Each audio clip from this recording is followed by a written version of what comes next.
The reason why I believe this is political suicide from a history perspective is that every time an incumbent has resigned or not run for another term, that has resulted in the other party winning over the past 70 years, regardless of why they decided to not run for another term. I'm going to go as quick as possible. Harry Truman, 1951. A lot of things happened, but Democrats believed he was weak. So he decided to not run for another term. Harry Truman already ran for 2 terms, but there was a grandfather clause that allowed him to run for a 3rd term. Democrats said, "You're too weak, you can't win." In 1952, a Republican named Dwight Eisenhower wins. 1968, Lyndon B. Johnson. Lots of things happened in 1968. Lyndon B. Johnson says he will not run for re-election in March of 1968, about 8 or 9 months before the election. Again, a lot of things happen. His vice president, Hubert Humphrey, becomes the nominee, and Humphrey loses to Richard Nixon, who we all know waged war on black people.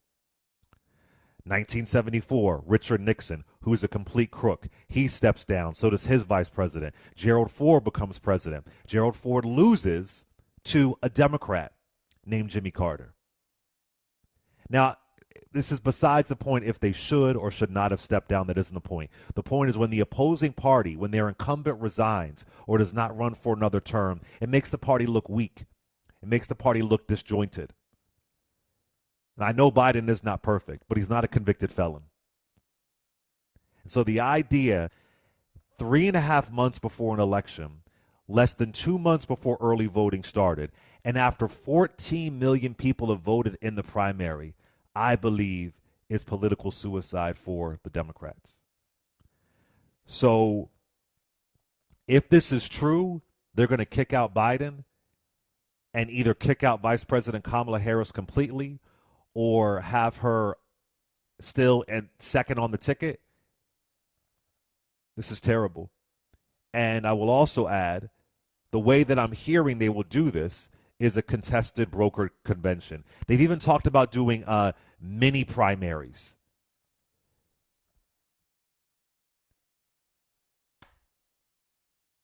This will decimate the black vote. As Frederick Douglass once said when he saw that the end of Reconstruction, he said, "We are a divided people and have no men among us." My next book might just be on the Democrats. My girl, Reese Colbert, your thoughts? Well, I mean, I'm getting messages literally right now that support what you're saying. So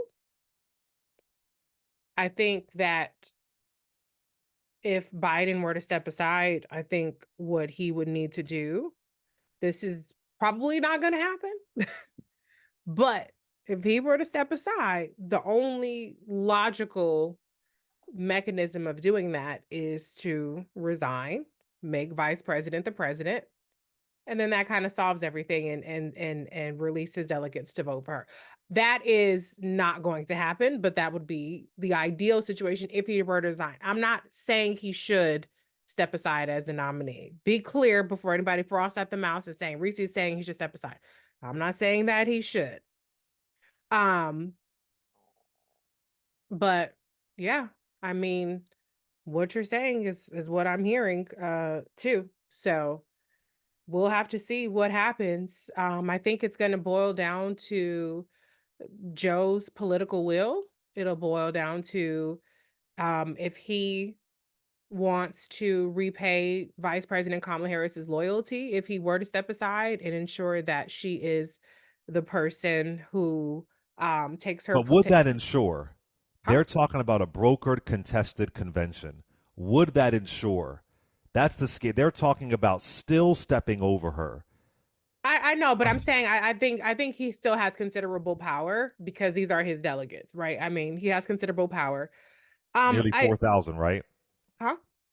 Nearly 4,000 Yeah. Oh delegates, yeah, yeah, right? yeah. Uh-huh. Yeah. And then you have super delegates and and all that jazz. So, this could come very much down to the donor class versus delegates are not the donor class. Be clear, delegates are people that ran for election. I mean, these are basically essentially elected people, right? I mean, because when you would, if you voted in primaries, a lot of people don't vote in the primaries, so they have no idea. But when you go to the primaries and you vote for the presidential nominee, you also vote for a slate of delegates. And so those delegates are essentially elected. So these are, sometimes they are donors, sometimes they are people who have some sort of power already within the party. Maybe they're local, chairs of Democratic committees or whatever. But these are regular schmegular people for the most part. And so it's a lot harder to get all of them to go the way that to get all of them on the same page in the same way that it's easy for donors to get the people that they're financing to get on their side. So um I don't know. I don't know how this shakes out. I thought that this conversation had kind of died down, and then I guess I thought so too.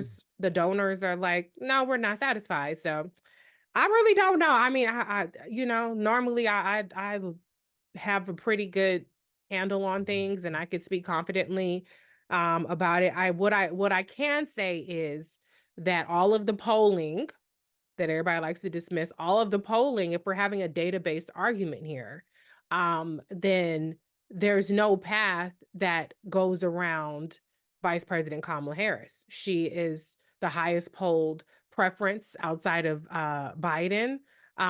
She polls the best against Trump and compared to other matchups. I know there was one poll that they did where they said she didn't poll as well. That wasn't uh, that was strange how they did that. If you give somebody a biography and you say, "Oh, now what do you think?" That's kind of manipulating the results or whatever. But blah blah blah.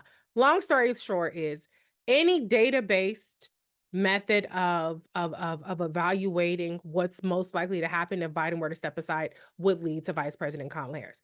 I don't trust, I'm just going to be honest, I don't trust President Obama. I don't trust Speaker Nancy Pelosi. I don't trust the guard that is trying to get Biden aside. I don't trust them when it comes to Vice President Kamala Harris. President Obama was a low-key Elizabeth Warren supporter, and then once Vice President Kamala Harris was elected as a VP, he tried to rewrite history as though he supported her all along when he did it. With Nancy Pelosi, she threw up every Black woman in the Congress to be the potential VP when it was obviously always going to be Vice President Kamala Harris. So they have a little San Francisco thing going on between the two of them. And so with those people being behind this push, I definitely don't trust that. And then you add the donors, I don't trust that.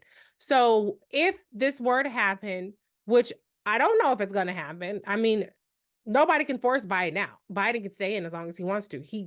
There's no mechanism to force him out. The donors can, though. If they say money is gone, They no then no no Biden has no no choice. no, but he could make the choice. All right, well, we'll do a grassroots, whatever. But I'm saying like they can't force him out in the sense of he has the delegates. That's what I'm saying. Like legally, No, but they they can have. force him out to force him to resign, Yes, like they they did can. Truman. No, they can pressure him. No, I agree. Right. They can make it untenable in the sense of, okay, you're not going to have the money. You need to compete. Da, da, da, da. But I'm saying with all, no matter whatever levers they try to use, it still has to be him He has that to says say it. I'm not Yeah. running. That's what I'm saying. They can't put a gun to his head. I'm just saying he has to be the guy to say I'm not running, no matter what. I, I, I do want to say Pam Keith posted this. She comes on Karen's show and she's quoted in my book. She said, I'm going to say something and it's going to sound off the mark, but here it is. The polls are being manipulated to scare Dems. I don't just think they're off. I think they are false and intentionally so. And there's been some other data that some of these polls are being manipulated by donors. I've seen some polls where Biden is in the margin of error. I mean, if you believe in the polls, I mean, it's not like he's 17 points behind like Michael Dukakis was in '88. It's not like, I mean, and I can't call it with some of the people that you mentioned. I know that Nancy Pelosi does not want Trump to win, but you can't live in. And also, 14 million people have already voted. I've been saying this. You can't be the party of democracy and accuse Republicans of overturning democracy when you're going to overturn the votes of 14 million people. That is that's outlandish. I'm very concerned, Reese, and if they find a way, and I don't put nothing above rich, wealthy people, if they find a way, first of all, pushing out Biden will be a disaster. History will tell us that. But then if they also say no, Vice President Kamala Harris, you cannot be in this top spot. Even black folks who don't like Kamala Harris. How can we be on these airwaves, Reese, and tell our people vote, vote, vote when they kick out the two people they voted for in the primaries? Then they say, and what are they going to put Gavin Newsom above her? What are they going to do? Have a brokered contested convention? What are they going to do? Well, Put Bernie I'm Sanders hearing above different her? names. I don't think it's going to be Gavin. Gavin already said he's not running. He So said he I don't wouldn't think do that. so I don't think it would be him. I've heard some other names. But you know what? Speaking of black people, when you have so many black people saying, well, she can't win, she can't win, when you have so many black people saying, well, why not Gavin and da da da da da, then that Well, I've doesn't never really, said that now. I know not you, but I'm saying a lot of people have been saying that, then that doesn't help her case. Now, that doesn't mean that if she were to be passed over, the same black people that said she can't win and, well, what about Gavin, won't be pissed and won't be like, see, told y'all, Democrats ain't never gonna let what we want. The narratives around her are not helpful. That's why I've always emphasized her electability. That's why I've always emphasized her now 100 million votes that she's amassed. I've always emphasized the actual He broke data fundraising around her. records when Huh? she was Fundraise records, selected. all of Yeah. those things, because narratives can drive the exact opposite result than what we want, as opposed to looking at the data and Well, the that's what's evidence. happening with Biden. Well, Narratives are yes, driving. yes, Yeah, that's true. Narratives are driving because it he for beat him. Trump. He did. He absolutely did. He absolutely He did. did. So I don't know. I mean, look, this is to me, the logical thing to do would be, if Biden were to step aside, to for everybody to support Vice President Kamala Harris.